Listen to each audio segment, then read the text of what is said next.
Hey, happy Friday, everyone. Hope you are doing well. It is the end of the work week. The weekend is right around the corner, and it's a beautiful day. It's a beautiful morning here in San Diego. Hope it's going well for you wherever you are. And this is In the Raw, unscripted, unpracticed, unedited conversation. And this weekend is a special weekend because we are celebrating Mother's Day.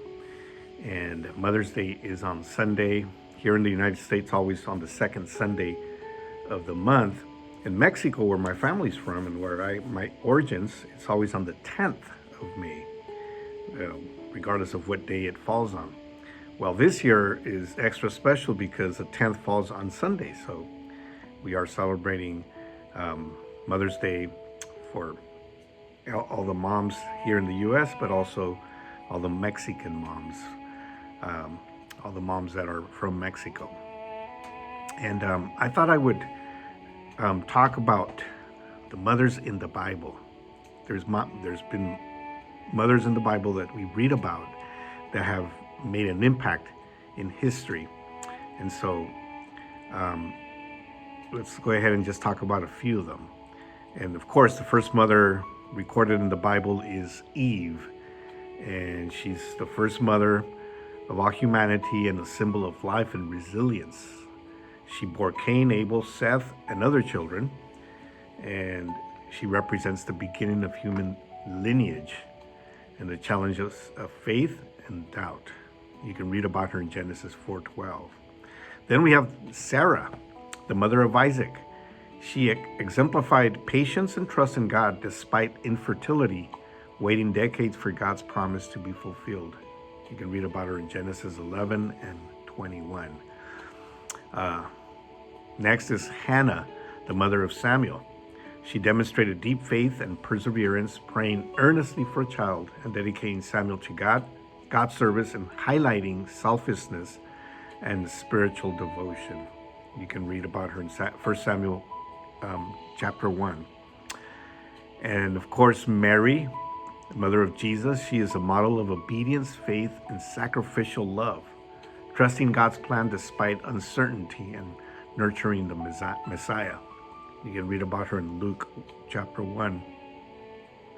Jochebed, mother of Moses, Aaron, and Miriam. She courageously protected her children from Pharaoh's decree, showing resourcefulness in maternal bravery. You can read about her in Exodus 2.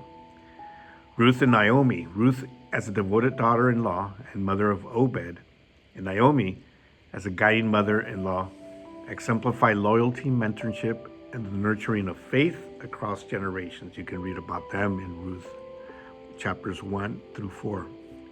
Excuse me. Elizabeth, the mother of John the Baptist. She represents hope and encouragement, trusting in God's miraculous provision.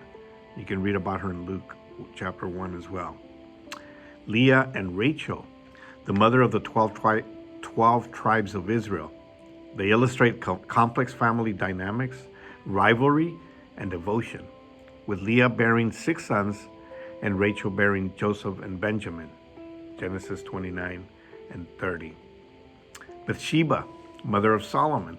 She played a significant role in the royal lineage and fulfillment of God's promise to David. And you can read about her in 2 Samuel chapter 12. Other notable mothers that are in the Bible: Tamar, Rahab, Rizpah, Lois, Eunice, and Deborah. They are recognized for their courage, faith, and influence in shaping Israel's history and spiritual heritage. So what lessons do we learn from all these moms, from all these mothers? Well, here's a few. First one is faith and trust in God. Many mothers like Sarah and Hannah demonstrated unwavering faith even in adversity. They trusted God. Courage and protection. Jochebed and Rahab show bravery in safeguarding their children and fulfilling God's plan. Sacrifice and dedication. Mary and Hannah exemplify selflessness, prioritizing spiritual and familial responsibilities. Guidance and mentorship.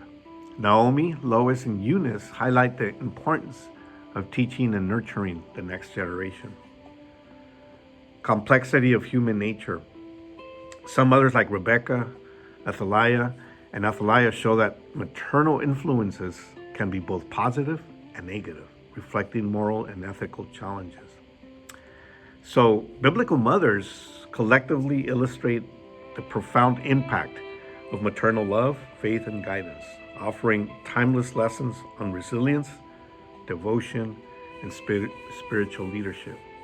Their stories continue to inspire and provide moral and spiritual insights for families and communities today.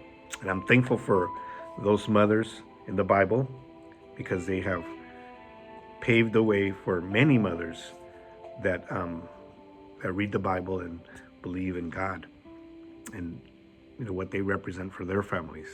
Personally, I am thankful for my wife. First of all, she is a great mother to our 3 children, and she has devoted her life to them. She's raised our children. She's helped raise our children. We both have raised them, and she's been an integral part in that. And now that our children are all grown up, married, and with their own lives, one's about to get married. The last one's about to get married in about a month,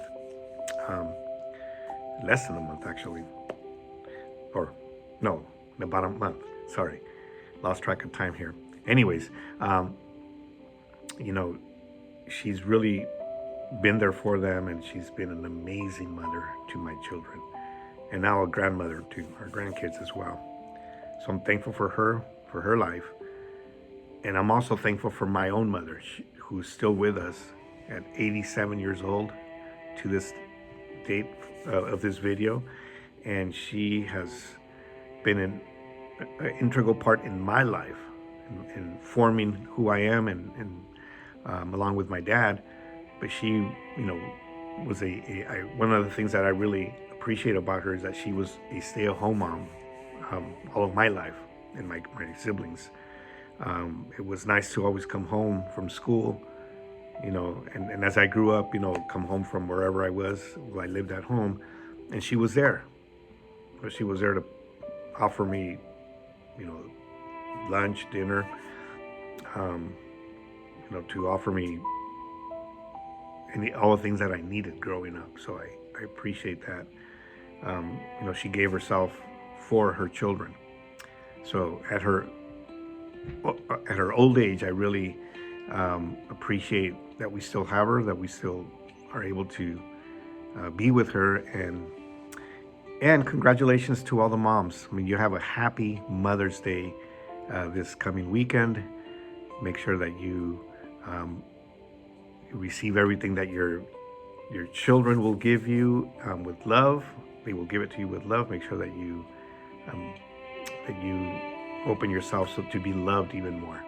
All right. Well, I hope you have an amazing day, amazing rest of your week, which is about to end, and a great weekend. We'll talk to you soon. Take care.